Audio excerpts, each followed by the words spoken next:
شاہکار اردو کی طرف سے سب دوستوں کی خدمت میں سید وجیہ الحسن بخاری کا سلام پہنچے۔ دن تھا اتوار کا، سنڈے، اور تاریخ تھی 21 اکتوبر۔ سال تھا 1990، یعنی آج سے 30 سال پہلے کی بات ہے۔ جگہ تھی باندرہ بمبئی اور بنگلہ تھا جل کمل۔ رات کا وقت۔ نوجوان کمل سادانہ آج بہت خوش تھا کیونکہ آج اس کی 20ویں سالگرہ کا دن تھا اور وہ اپنے دو دوستوں ہیری اور رضوی کے ساتھ اپنی سالگرہ منا کر اپنے بنگلے میں داخل ہوا تھا، جہاں وہ اپنے دوستوں کے ساتھ مزید کچھ وقت گزارنا چاہتا تھا۔ جوں ہی وہ اپنے بنگلے میں داخل ہوا تو اس نے اپنے ماں باپ کو جھگڑتے دیکھا۔ کمل اپنے دوستوں کو لے کر اوپر کی منزل پر اپنے کمرے میں چلا گیا اور ماں باپ کے جھگڑے میں نہیں پڑا، کیونکہ ماں باپ کا اس طرح لڑنا جھگڑنا ایک معمول کی بات تھی، خصوصاً جب اس کے والد برج سادانہ شراب پی لیتے تھے۔ تھوڑی ہی دیر بعد کمل اور اس کے دوستوں نے نیچے دالان میں گولیاں چلنے کی آواز سنی۔ کمل اور اس کے دوست نیچے کی طرف بھاگے۔ سیڑھیوں پر ہی کمل نے دیکھا کہ اس کے والد برج سادانہ نے اس کی ماں سعیدہ اور بہن نمرتا کو گولیاں مار کر خون میں لت پت کر دیا ہوا ہے۔ جوں ہی والد نے کمل کو دیکھا تو اس نے ایک گولی اپنے بیٹے پر چلائی، جو کہ اس کی گردن اور بائیں کان کو زخمی کر گئی۔ والد نے مزید ایک گولی کمل پر چلائی، لیکن کمل اس وقت نیچے ہو گیا اور گولی اس کی بجائے اس کے دوست ہیری کی ہتھیلی پر لگی۔ برج سادانہ یہ سمجھ کر کہ اس نے سب کو ختم کر دیا ہے، اپنے کمرے میں چلے گئے۔ کمل کے دوستوں نے فوری ایمبولینس کال کی تاکہ سب کو ہسپتال پہنچایا جا سکے۔ گھر کی ایک ملازمہ نے بھاگ کر اس سانحہ کی اطلاع قریب ہی رہائش پذیر سعیدہ خان کی بہن یعنی کمل کی خالہ شگفتہ رفیق کو بھی دی۔ شگفتہ جب آئیں تو نمرتا دم توڑ چکی تھی، البتہ سعیدہ خان شدید زخمی حالت میں زندہ تھیں۔ شگفتہ نے اپنی زخمی بہن کو اپنے بازوؤں کے سہارے کار میں ہسپتال پہنچایا۔ راستے میں سعیدہ کراہتے ہوئے کہہ رہی تھیں کہ نمرتا مر گئی ہے، میں بھی اب زندہ نہیں رہنا چاہتی، اور ہوا بھی یہی۔ ہسپتال پہنچتے پہنچتے سعیدہ خان نے بھی یہ دنیا چھوڑ دی۔ ادھر برج سادانہ کا نشہ جب اترا اور اس نے دیکھا کہ یہ میں نے کیا کر دیا ہے، ڈر، خوف اور رنج کی کیفیت میں اس نے پستول کی نوزل اپنے منہ میں رکھ کر گولی چلا دی اور یوں خود کو بھی مار ڈالا۔ دوسرے دن جب کمل ہسپتال سے گھر لوٹا تو معلوم ہوا کہ اس کی سالگرہ یعنی خوشی کا دن ہی اس کی سب سے بڑی ٹریجڈی کا دن بھی بن گیا ہے۔ اسی ایک دن نہ اس کی ماں رہی، نہ بہن اور نہ ہی باپ۔ قابل اجمیری فرماتے ہیں، وقت کرتا ہے پرورش برسوں، حادثہ ایک دم نہیں ہوتا۔ کمل سادانہ کی زندگی کا یہ حادثہ بظاہر ایک دم کی بات لگتی ہے، مگر تحقیق اس شعر کی سچائی ثابت کرتے ہوئے اس کے محرکات اور وجوہات کو آشکار کرتی ہے۔ آئیے اس کہانی کے کچھ کرداروں کی بات کرتے ہیں اور اس حادثہ کے پیچھے چھپی وجوہات کو کھوجنے کی بھی کوشش کرتے ہیں۔ ان محرکات کا بھی جائزہ لیتے ہیں جس نے بالی ووڈ کی تاریخ کے عظیم المیوں اور حادثوں میں سے ایک کو جنم دیا تھا۔ سب سے پہلے بات کرتے ہیں کمل کی والدہ سعیدہ خان کی۔ سعیدہ خان 1960 کی دہائی کی مشہور اداکارہ تھیں۔ ان کی والدہ انوری بیگم بھی اپنے زمانے میں اداکارہ رہی ہیں، لیکن وہ زیادہ کامیاب نہیں ہو سکی۔ سعیدہ خان کی بطور ہیروئن پہلی فلم اپنا ہاتھ جگن ناتھ تھی، جس میں ان کے ہیرو کشور کمار تھے۔ یہ 1960 کی ایک کامیاب فلم تھی۔ 1961 میں 1961 میں اداکار فیروز خان کے ساتھ ان کی فلم چار درویش آئی۔ سعیدہ خان، آشا پاریکھ اور سادھنا تینوں ایک ہی وقت میں فلمی دنیا میں آئیں۔ آشا اور سادھنا کا کامیاب کیریئر تو طویل عرصہ رہا، لیکن سعیدہ خان شروع کی کامیابی کے بعد آہستہ آہستہ بی گریڈ کی فلموں میں بطور ہیروئن آنے لگی، جن میں فلیٹ نمبر 9، وانٹڈ، میں ہوں الادین، سندھ باد، علی بابا اور الادین وغیرہ شامل ہیں۔ بعد میں سعیدہ خان نے ہیروئن کی بجائے سائیڈ رول کرنے شروع کر دیے۔ ان کی آخری فلموں میں کنیا دان اور واسنا شامل تھیں۔ سعیدہ خان نے پروڈیوسر اور ڈائریکٹر برج موہن سدانا سے شادی کر کے فلمی دنیا چھوڑ دی۔ برج سدانا سے ان کے 2 بچے، بیٹا کمل اور بیٹی نمرتا پیدا ہوئے۔ سعیدہ ہاں کے شوہر برج سدانا 1960 اور 80 کے درمیان کے دور کے ایک کامیاب پروڈیوسر اور ہدایت کار تھے۔ ان کے کریڈٹ پر استادوں کے استاد، یہ رات پھر نہیں آئے گی، 2 بھائی اور وکٹوریہ 203 جیسی شاہکار فلمیں ہیں۔ پھر باکس آفس کے اس جادوگر کا جادو ختم ہونا شروع ہو گیا۔ ان کی فلمیں مغرور، بمبئی 405 میل، اونچے لوگ وغیرہ اوپر تلے فلاپ ہونے لگی۔ کاروبار کی یہ ناکامی مالی بحران اور چڑچڑا پن لائی۔ اس سب کا اثر ان کی گھریلو زندگی پر بھی پڑا۔ گھریلو حالات خراب ہونا شروع ہو گئے۔ برج اور سعیدہ کے ازواجی تعلقات بھی خراب ہونا شروع ہو گئے۔ محبت کی شادی میں اب محبت اور قربانی نام کی کوئی چیز نہ رہی اور لڑائی جھگڑا معمول بن گیا۔ اس جھگڑے میں اس وقت مزید شدت آ جاتی جب برج سدانا شراب پی لیتے۔ شراب کے نشے میں وہ سدھ بدھ کھو بیٹھتے۔ ایسی ہی حالت میں ایک بار وہ سعیدہ اور اپنی بیٹی کے پیچھے پستول لے کر چڑھ دوڑے۔ ماں بیٹی نے بمشکل بھاگ کر جان بچائی۔ سعیدہ ہاں کی دوستی اداکارہ نرگس دت کے ساتھ بھی تھی۔ سعیدہ کے کہنے پر نرگس اور سنیل دت نے برج کا اسلحہ ضبط کرا دیا، لیکن کچھ عرصہ بعد برج اس بات پر کہ ان کو خالصتان تحریک والوں کی طرف سے دھمکیاں مل رہی ہیں، اپنا اسلحہ واپس لینے میں کامیاب ہو گئے، اور بالآخر یہی اسلحہ سب کی بربادی کا سبب بن گیا۔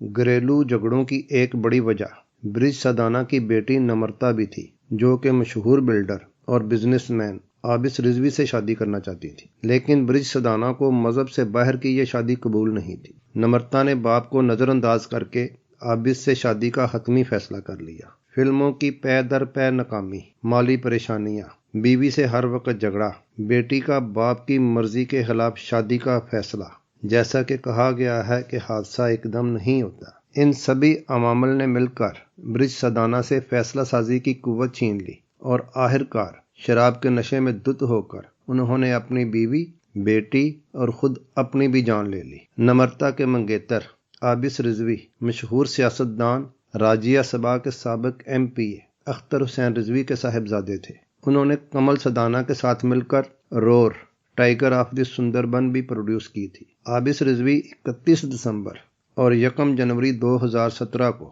ٹرکی کے ایک مشہور کلب میں ہیپی نیو ایئر یعنی کہ نئے سال کے جشن میں شریک تھے، جب ایک شخص نے فائرنگ شروع کر دی۔ اس فائرنگ میں 39 لوگ مارے گئے، جن میں عابس رضوی بھی شامل تھے۔ عابس اور ثاقب اپنے والدین کے 2 ہی بیٹے تھے۔ عابس کے چھوٹے بھائی ثاقب رضوی بھی اس حادثے سے 7 سال قبل 2010 میں ایک روڈ ایکسیڈنٹ میں چل بسے تھے۔ یوں دونوں بھائی جوانی ہی میں دنیا چھوڑ گئے۔ ایک انسان کی کہانی میں اس سے جڑے کرداروں کی کہانیاں بھی شامل ہوتی ہیں، اور یہ کہانی نامکمل رہے گی کہ جب اس فیملی سے جڑے ایک کردار کی کہانی بیان نہ کی گئی۔ یہ کہانی فلمی کہانیوں سے زیادہ دلچسپ و عجیب کہانی ہے۔ کہا جاتا ہے کہ حقیقت افسانے سے زیادہ دلچسپ ہوتی ہے۔ یہ مقولہ اس کہانی پر 100% فٹ بیٹھتا ہے، اور یہ کہانی ہے سعیدہ ہاں کی بہن اور کمل سدانا کی خالہ شگفتہ رفیق کی۔ شگفتہ جب 11-12 برس کی بچی تھی تو اس کا گھر میں اپنے بھائی کے بیٹے کے ساتھ جھگڑا ہو گیا، اور یہ ایسا ہی ایک معمولی سا جھگڑا تھا جیسا کہ 2 کھیلتے بچوں میں ہو جاتا ہے، جو ایسے جھگڑے کے کچھ دیر بعد پھر دوبارہ کھیلنے لگ جاتے ہیں، بشرطے کہ بڑے اس جھگڑے کے درمیان میں نہ آ جائیں۔ اور یہاں بھی ایسا ہی ہوا۔ جب شگفتہ کے بھائی اور بھابھی اپنے بچے کا شگفتہ کے ساتھ جھگڑا برداشت نہ کر سکے اور غصے میں شگفتہ سے بولے، جیسے اڈاپٹڈ بچے یعنی گود میں لینے والے بچے اپنی حد میں رہتے ہیں، اسی طرح تم بھی تمیز سیکھو، اپنی حد میں رہو، ہمارا احسان مانو کہ ہم نے تم جیسی ناجائز بچی کو گھر میں رکھا ہوا ہے۔ بھائی اور بھابھی تو غصے میں یہ الفاظ بول کر بچے کا ہاتھ پکڑ کر اپنے کمرے میں چلے گئے، لیکن یہ چند الفاظ صحن میں کھڑی شگفتہ کی دنیا بدل گئے، اس کی شخصیت کو کچل گئے، ایک ہی پل میں اپنے پرائے بن گئے۔ شگفتہ کو پتہ چلا کہ جسے میں اپنی ماں سمجھتی تھی وہ میری ماں نہیں، جسے بہن سمجھتی تھی وہ میری بہن نہیں، اور جسے بھائی سمجھتی تھی وہ میرا بھائی نہیں۔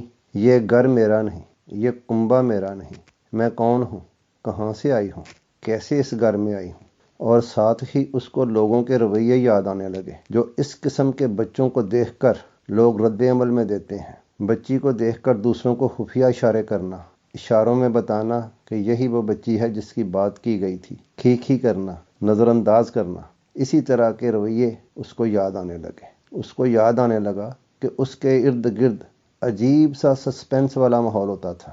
اب اس کو ان سوالوں کا جواب مل گیا کہ مجھے دیکھ کر یہ لوگ اس قسم کی حرکتیں اور باتیں کیوں کرتے ہیں۔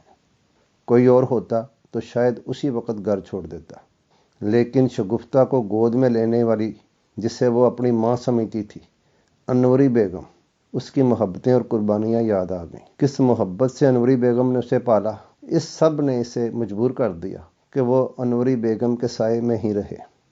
اس کھوج میں کہ میں کون ہوں، شگفتہ کہتی ہیں کہ مجھے علم ہوا کہ میرے متعلق چند باتیں مشہور ہیں، جن میں نمایاں بات یہ تھی کہ میں در حقیقت اپنی بڑی بہن سیدہ ہاں کی بیٹی ہوں، جن کی برج سدانہ سے شادی سے پہلے کسی سے تعلقات تھے، جن کے نتیجے میں پیدا ہوئی۔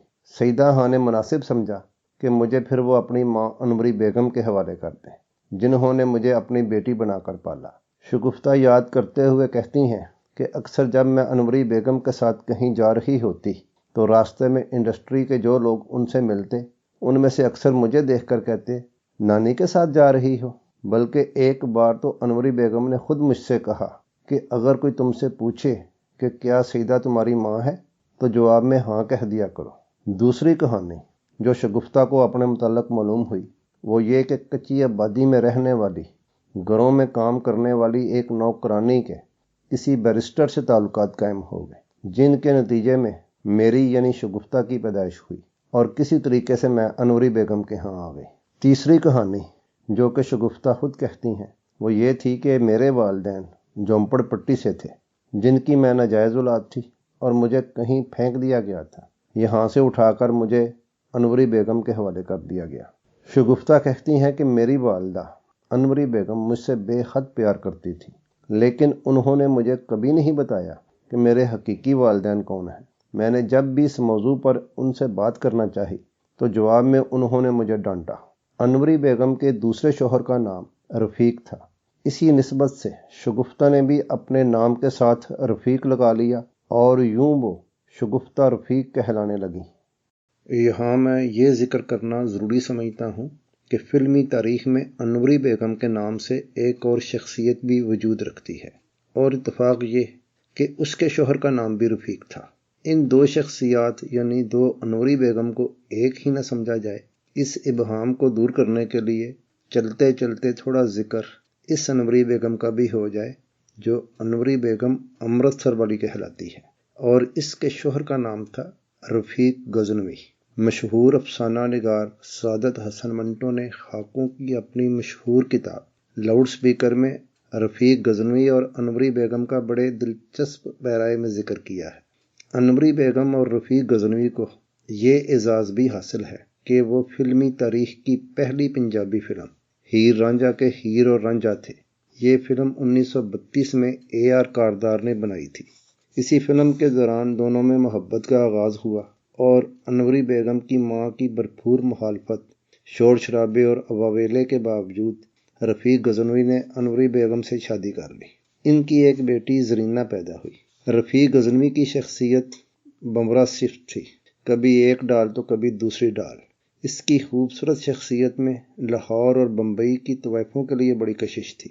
اسی ہرجائی پن سے مجبور ہو کر رفیق غزنوی نے زرینہ کی پیدائش کے چند ماہ بعد انوری کو چھوڑ دیا، اور منٹو کے بقول اس نے انوری کو اس کی ماں کے پاس ان الفاظ کے ساتھ امرتسر بھیج دیا کہ لو سنبھال لو اپنی سنڈ کی پڑی کو۔ رفیق غزنوی سے طلاق کے بعد انوری کا راج کپور برادران کے فرسٹ کزن جگل کشور مہرا سے معاشقہ شروع ہوا، جس کا نتیجہ پھر شادی نکلا۔ بہرحال یہ شادی کامیاب تھی۔ جگل کشور مہرا کی انوری سے پہلے بھی آسیہ اور ایک اللہ رکھی نام کی خواتین سے یکے بعد دیگرے شادی ہوئی تھی۔ اللہ رکھی سے ان کی ایک بیٹی 40 کی دہائی کی مشہور اداکارہ منور سلطانہ تھیں۔ جگل کشور دہلی ریڈیو میں آفیسر تھے۔ انوری سے شادی کے لیے جگل کشور مہرا مسلمان ہو گئے اور احمد سلمان نام اپنا لیا۔ راج کپور کے والد اور جگل کشور یا احمد سلمان کی والدہ آپس میں بہن بھائی تھے۔ لاہور کے ایک اخبار میں جگل کشور کے قبول اسلام کی خبر 28 ستمبر 1947 کو شائع ہوئی۔ احمد سلمان اور انوری بیگم مستقل پاکستان شفٹ ہو گئے۔ احمد سلمان ریڈیو پاکستان کے ڈپٹی ڈائریکٹر جنرل ہوئے۔ بعد میں انہوں نے ریڈیو پاکستان چھوڑ کر PIA میں ملازمت اختیار کر لی، پاکستان ایئر لائنز میں۔ ریٹائرمنٹ کے بعد وہ لندن چلے گئے، جہاں دل کا آپریشن کامیاب نہ ہوا اور وہ 21 مئی 1981 کو لندن ہی میں انتقال کر گئے۔ میت کو پاکستان لایا گیا اور طارق روڈ کراچی کے قبرستان میں ان کی تدفین ہوئی۔ احمد سلمان کی وفات کے بعد انوری بیگم کا بھی لاہور میں سخت علالت کے باعث انتقال ہو گیا۔ رفیع غزنوی اور انوری بیگم کی بیٹی زرینہ نے نسرین کے فلمی نام سے شہرت حاصل کی۔ وہ فلم ایک روز اور شاہ جہاں میں بطور ہیروئن آئیں۔ شاہ جہاں فلم کا مشہور گانا میرے سپنوں کی رانی روحی روحی، جو کہ KL سہگل اور محمد رفیع نے گایا تھا، یہ زرینہ پر ہی فلمایا گیا تھا۔ زرینہ کلاسیکل سنگر بھی تھی۔ زرینہ نے بعد میں پاکستان میں قالینوں کے تاجر لیاقت گل آغا سے شادی کی اور ان دونوں کی بیٹی مشہور اداکارہ اور گلوکارہ سلمیٰ آغا ہیں۔ احمد سلمان یا جگل کشور کے حوالے سے سلمیٰ آغا کا تعلق راج کپور کے خاندان سے جوڑا جاتا ہے۔ یہ درست نہیں، کیونکہ احمد سلمان نے سلمیٰ آغا کی والدہ زرینہ کو باپ بن کر پالا ضرور تھا، مگر ان سے خون کا رشتہ نہیں تھا، کیونکہ زرینہ بہرحال رفیع غزنوی کی بیٹی تھی۔ منٹو کے اسی حاقے میں برسوں بعد زرینہ اور رفیع غزنوی یعنی باپ بیٹی کی ملاقات کا بھی ذکر ہے۔ بہرحال سلمیٰ آغا کے نانا نانی رفیع غزنوی اور انوری ہی تھے۔ راج کپور کے خاندان سے سلمیٰ آغا کا کوئی خونی تعلق ثابت نہیں ہوتا۔ ویڈیو کے اس حصے کی کچھ تصاویر اور معلومات میں نے کراچی کے جناب راشد اشرف کے فلکر اکاؤنٹ سے لی ہیں، جن کے لیے میں ان کا شکر گزار ہوں۔ واپس آتے ہیں شگفتہ رفیق کی والدہ انوری بیگم کی طرف۔ دن بڑے اچھے گزر رہے تھے، لیکن انوری بیگم کے شوہر رفیق، جو کہ کلکتہ کے ایک بزنس مین تھے، اچانک ان کا انتقال ہو گیا۔ رفیق کی بھی انوری بیگم سے یہ دوسری شادی تھی، لیکن خفیہ، کیونکہ رفیق کی پہلی بیوی اور بچے موجود تھے، جن کو رفیق کی اس شادی کا علم نہیں تھا۔ انوری بیگم کو اس غیر اعلانیہ شادی کا یہ نقصان ہوا کہ شوہر کے مرنے کے بعد اس کو وراثت میں ایک پائی بھی نہ ملی، جس کا نتیجہ یہ نکلا کہ انوری بیگم کے مالی حالات انتہائی خراب ہو گئے۔ انوری بیگم کا بیٹا اپنی فیملی کے ساتھ ماں سے الگ رہتا تھا۔ اس کے کنبے کے اپنے مالی مسائل تھے اور وہ ماں کی مدد کرنے سے قاصر تھا۔ سیدہ خان نے ماں کی تھوڑی بہت مدد کی، لیکن شوہر برج سدانہ سے چھپ چھپا کر، کیونکہ وہ انوری بیگم اور خصوصاً شگفتہ کو پسند نہیں کرتا تھا، سو سیدہ بیگم بھی کچھ زیادہ مدد کرنے کی پوزیشن میں نہیں تھی۔ انوری بیگم نے گھریلو اخراجات کے لیے پہلے اپنے پاس موجود زیور بیچے اور پھر گھریلو سامان۔ بعد ازاں نوبت ادھار اور قرض کی بھی آ گئی۔ شگفتہ کی عمر اس وقت تقریباً 11-12 سال کی تھی۔ اس نے اپنی ماں انوری بیگم کے سنہری دن دیکھے تھے اور اب اس صورتحال سے وہ بڑی دل گرفتہ تھی۔ وہ ماں کی مدد کرنا چاہتی تھی، مگر کیسے؟ اس کے بس میں کچھ نہیں تھا۔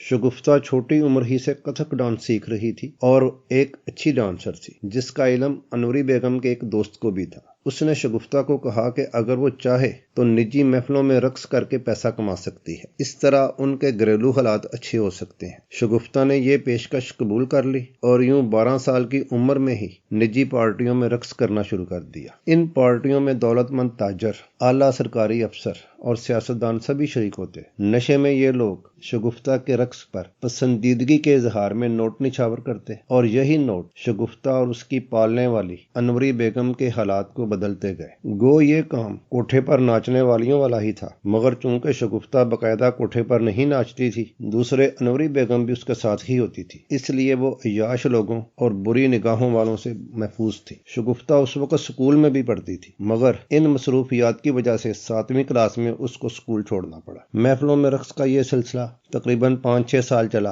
ایک رات ایسے ہی رقص کی محفل میں ایک ادیڑ عمر شرابی آدمی نے شگفتہ کو زبردستی اٹھا لیا۔ شگفتہ اس کی اس حرکت سے سخت خوفزدہ ہو گئی۔ اس شخص نے نشے میں شگفتہ کو گھمانا شروع کر دیا۔ شگفتہ نے خوفزدہ ہو کر مدد کے لیے چلانا شروع کر دیا، لیکن کوئی بھی مدد کو نہ آیا۔ انوری بیگم بھی وہاں موجود تھی۔ ماں بیٹی کے لیے یہ ایک نیا اور خوفزدہ کرنے والا تجربہ تھا۔ شگفتہ پر اس کا برا اثر پڑا اور اس نے اس کے بعد رقص کرنے والا یہ سلسلہ بند کر دیا۔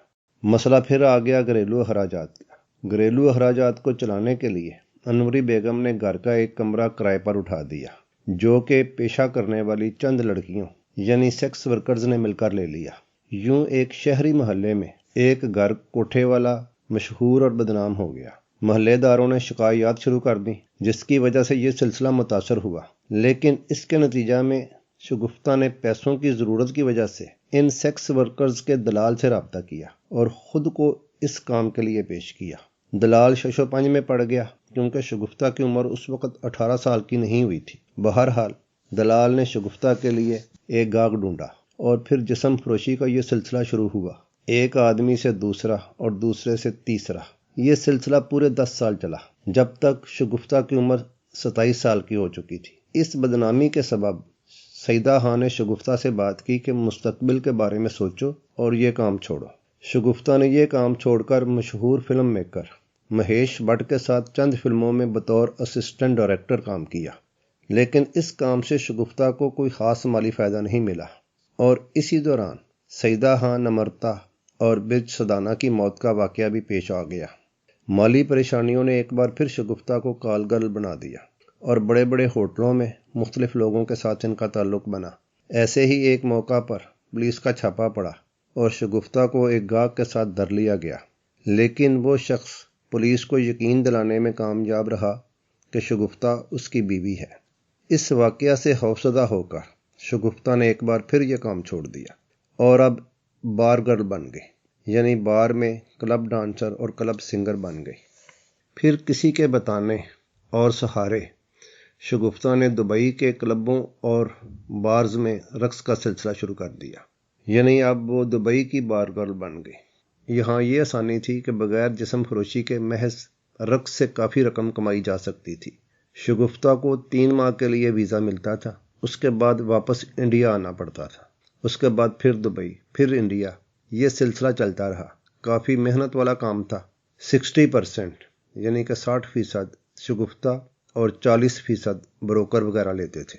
زیادہ سے زیادہ رقم اکٹھی کرنے کے لیے شگفتہ رات 9 بجے سے صبح 5 بجے تک مسلسل ناچتی رہتی تھی۔ بہرحال یہ گارنٹی اور اطمینان ضرور تھا کہ اسے جسم فروشی سے نجات مل گئی تھی، لیکن پھر شگفتہ کو دبئی والا سلسلہ بھی بند کر کے انڈیا واپس آنا پڑا، کیونکہ انوری بیگم کو بڑی آنت کا کینسر تشخیص ہوا۔ انڈیا آ کر شگفتہ نے پھر بیئرز بارز میں رقص اور گانے کا سلسلہ شروع کیا، کبھی بمبئی اور کبھی بنگلور، اور ساتھ ساتھ ماں کی بیماری کا علاج۔ یہ دونوں سلسلے ساتھ ساتھ چلنے لگے۔ دبئی کی نسبت انڈیا میں بار گرل کے لیے حالات خوفناک تھے۔ بارز کے لیے وقت کی پابندی تھی، لیکن بار والے اس کی خلاف ورزی کرتے تھے۔ پولیس چھاپے مارتی تھی۔ شگفتہ اور اس کے ساتھیوں کو بار کے خفیہ حصوں میں طوائفوں کی طرح چھپنا پڑتا۔ ایسے ہی ایک بار سانٹا کروز کے ایک بار پر چھاپا پڑا اور شگفتہ کو 20 منٹ سے زیادہ اندھیرے اور گھٹن والے ڈربا نما کمرے میں چھپنا پڑا۔ ان حالات میں شگفتہ کی شدید خواہش اور کوشش تھی کہ وہ کوئی دوسرا کام تلاش کرے۔ شگفتہ کی اپنی زندگی کے اتار چڑھاؤ اور تجربات، نیز ساتھی دوستوں اور ساتھی لوگوں کے تجربات، خصوصاً دبئی میں رشین، فلپائن اور دیگر ممالک کی ساتھی لڑکیوں کی کہانیاں، شگفتہ کو احساس ہوا کہ وہ ان سب تجربات اور مشاہدات کے پس منظر اور کچھ اپنی تخلیقی صلاحیتوں کی وجہ سے ایک اچھا فلمی سکرپٹ لکھنے والی بن سکتی ہے۔ شگفتہ نے بار میں گانے اور رقص کا کام جاری رکھا کیونکہ مجبوری تھی، لیکن ساتھ ہی ساتھ فلم انڈسٹری کے کچھ لوگوں سے رابطہ کیا کہ وہ اسے فلمی سکرپٹ لکھنے کا کام دیں۔ اکثر نے انکار کر دیا، لیکن مہیش بھٹ نے شگفتہ کی مدد کا وعدہ تو کیا، لیکن ٹالنے اور ٹرہانے والے انداز میں۔ لیکن شگفتہ نے بھی ہمت نہ ہاری اور رابطہ جاری رکھا۔ اسی دوران انوری بیگم کا انتقال ہو گیا اور یوں شگفتہ کے لیے انڈیا میں رہنے کی مجبوری ختم ہو گئی اور شگفتہ نے ایک بار پھر دبئی جانے کی تیاری شروع کر دی۔ شگفتہ دبئی جانے والی ہی تھیں کہ مہیش بھٹ کا فون آیا اور شگفتہ کو ملنے کا کہا۔ اس وقت مہیش بھٹ ڈائریکٹر موہت سوری کے ساتھ فلم کل یگ بنا رہے تھے۔ اس فلم کے کچھ سین رد و بدل کا تقاضا کر رہے تھے۔ بطور اسائنمنٹ شگفتہ کو یہ کام دیا گیا اور ساتھ ہی 2 گھنٹے کے ٹائم کی شرط بھی لگا دی کہ اگر شگفتہ رفیق کے لکھے سین پسند آئے تو وہ فلم میں شامل کر لیے جائیں گے۔ یقیناً شگفتہ کے لیے یہ 2 گھنٹے انتہائی گھبراہٹ اور کنفیوز کرنے والے تھے، کیونکہ اگر وہ اس امتحان میں پورا نہ اترتی تو پھر شاید یہ پہلا چانس ہی آخری چانس ہوتا۔ شگفتہ نے اپنی گھبراہٹ پر قابو پایا اور توجہ اور اپنی صلاحیت کے بل بوتے پر اس پہاڑ کو کامیابی کے ساتھ سر کر لیا۔ اس کے لکھے ہوئے سین پسند آئے اور فلم میں شامل کر لیے گئے۔ اس فلم کے بعد شگفتہ ایک بار پھر بارز میں رقص اور گانے کا سلسلہ جاری رکھنے میں مجبور ہو گئیں، لیکن اچانک مہیش بھٹ نے پھر شگفتہ سے رابطہ کر کے انہیں ملنے کا کہا۔ دراصل مہیش بھٹ اداکارہ پروین بابی کی زندگی کے پس منظر میں ایک فلم بنانا چاہتے تھے، خصوصاً ان لمحات کی کہانی جو انہوں نے یعنی مہیش بھٹ اور پروین بابی نے ساتھ گزارے تھے۔ شاید انہوں نے یہ سوچا ہو کہ ایک عورت ہی دوسری عورت کے جذبات کی صحیح ترجمانی کر سکتی ہے۔ بہرحال وہ لمحے کے نام سے یہ فلم شگفتہ کو لکھنے کے لیے دی گئی۔ دلچسپ بات یہ ہے کہ فلم سائن کرنے سے 2 دن پہلے تک شگفتہ بار میں رقص اور گانے کا سلسلہ جاری رکھے ہوئے تھیں۔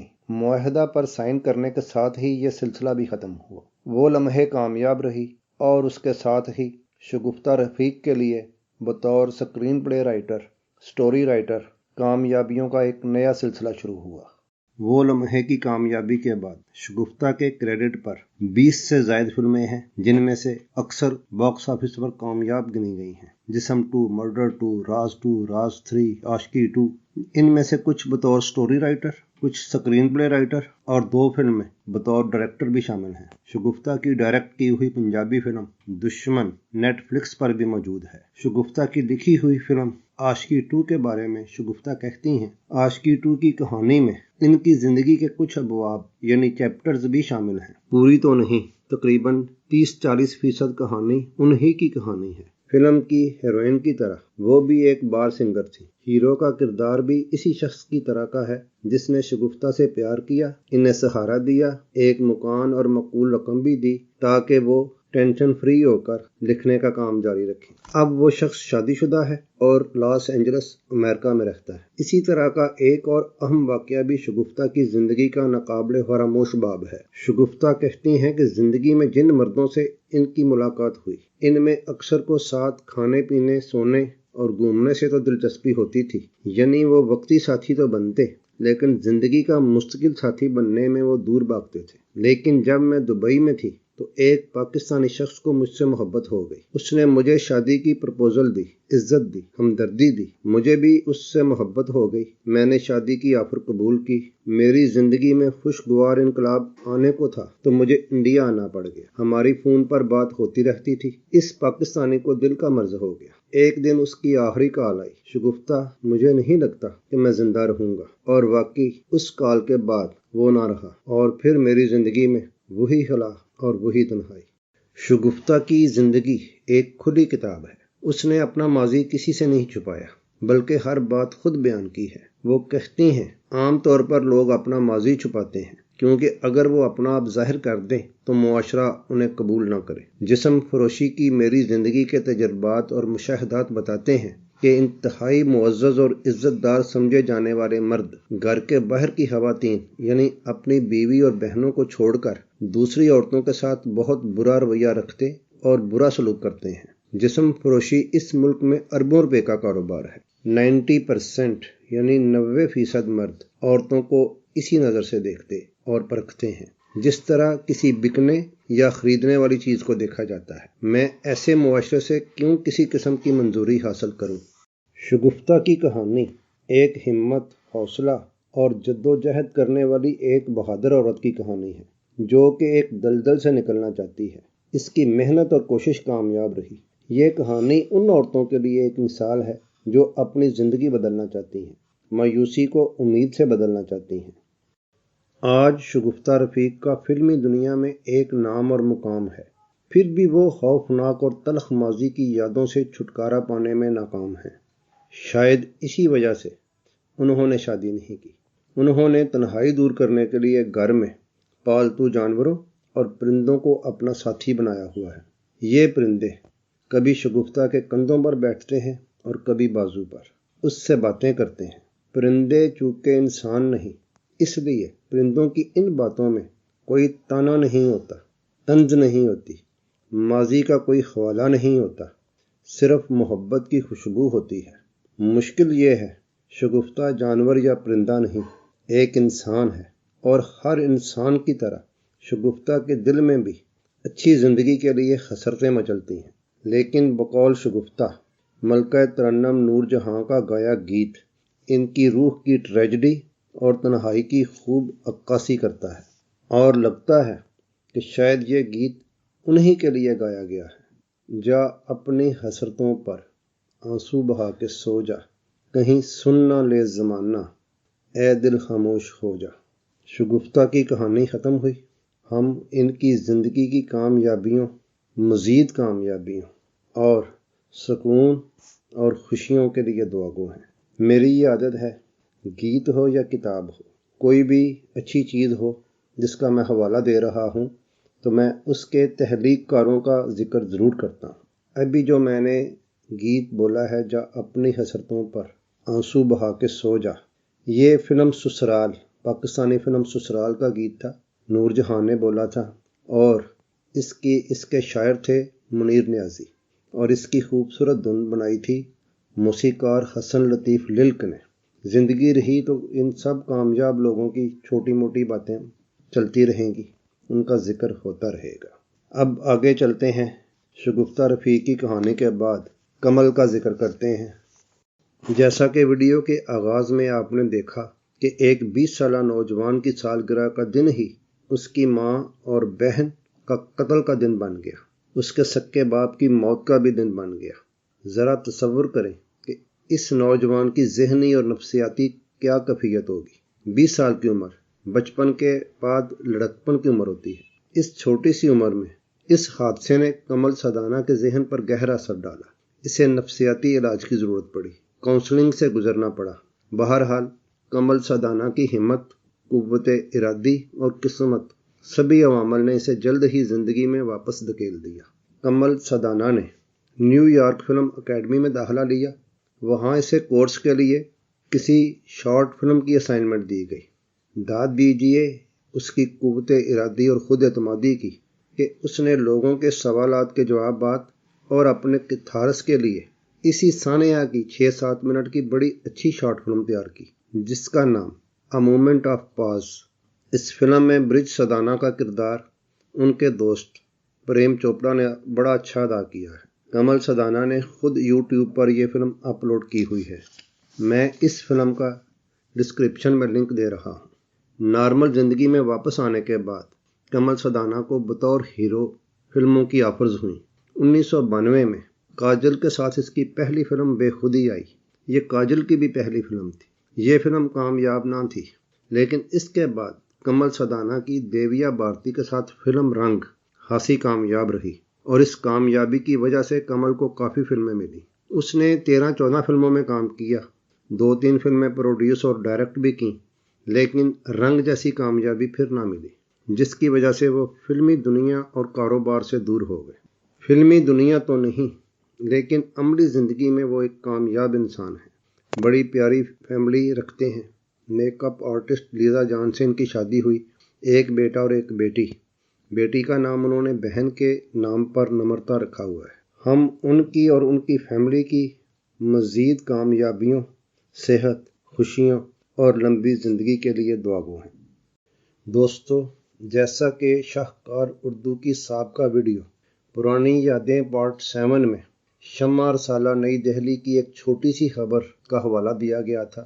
شمع رسالہ جنوری 1991 نے اس حادثہ کی ایک چھوٹی سی خبر، 2 کالمی خبر دی تھی، اور جیسا کہ میں نے سابقہ ویڈیو میں کہا تھا کہ میں اس واقعہ کی تحقیق کر کے اس کی ویڈیو بناؤں گا۔ اس وعدے کے پیش نظر جب اس حادثہ پر تحقیق کا آغاز کیا تو بات سے بات اور کہانی سے کہانی لمبی ہوتی چلی گئی۔ ایک کہانی میں کئی کہانیاں شامل ہوتی ہیں۔ ایک کردار سے جڑے کرداروں میں ہر ایک کی اپنی داستان ہوتی ہے۔ بہرحال ہماری یہ کاوش کیسی لگی ضرور بتائیے، اور اگر کوئی غلطی، خامی، تجویز ہو تو اس کے بارے میں بھی ضرور آگاہی دیں۔ خوش رہیے، سلامت رہیے۔ سید وجیہ الحسن بخاری کو اجازت دیجیے۔ دیکھتے، پڑھتے اور سنتے رہیے شاہکار اردو۔ اللہ حافظ۔